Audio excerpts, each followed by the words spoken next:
ka-MDC, nandito tayo ngayon sa San Juanico Bridge, kung saan ito yung isang makasaysayan at napakaganda at isa sa mga pinagmamalaki ng bansang Pilipinas sa iba't ibang parte ng mundo, no? Ito'y kilalang-kilala dahil syempre ang nagpagawa pa nito ay ang Pangulong Marcos o dating Pangulong Marcos natin noon, no?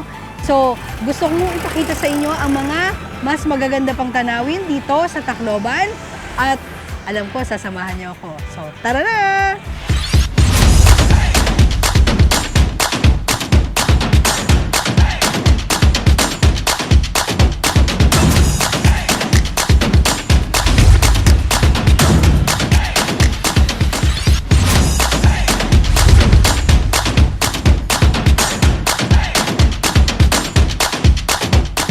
Let's go!